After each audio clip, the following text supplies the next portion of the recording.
Hello, it's Nick Dutch back again one more time. Rather like the tarot show, I've been receiving some private messages, and I'm going to go through the first one. We'll see what we can discuss as a result of it. Okay, it says here, hello, I've been watching your channel for a while now, and I need help with the way to settle my religious problem, and I thought that you might be able to. For 2 years now, I've been trying to decide between Christianity, Wicca, and Islam to join, with no luck with coming up to a conclusion. I was wondering if you may have a way to help me decide. Any help would be much appreciated, and thank you for your time. Well, Christianity could satisfy you in some ways, Wicca would satisfy you in other ways, and Islam in other ways still. I mean, it seems to me that you probably want a feeling of ceremony and structure, which is what Islam provides. You probably want something which has a sense of goodness about it and a feeling of trying to do self-improvement, which Christianity has.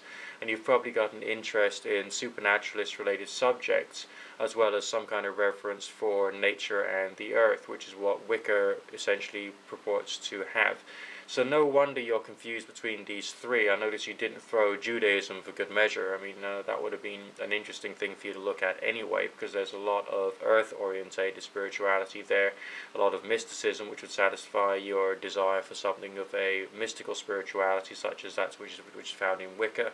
And there's very much a message of lightness coming from it, as in Christianity, because of course Christianity came from Judaism in some ways.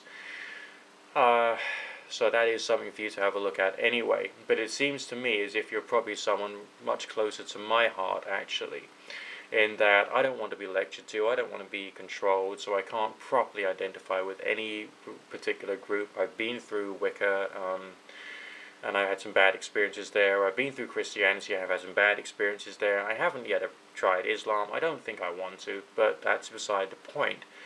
They're all three very valid forms of spirituality. If you were to join any of them, there would always be something about you which would be slightly different.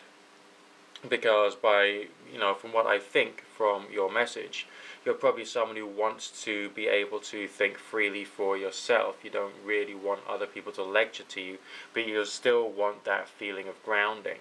Well, if you're not in any particular orthodox religion, then you're not probably going to have that feeling of grounding and structure anyway, so you've got to make it up as you go along.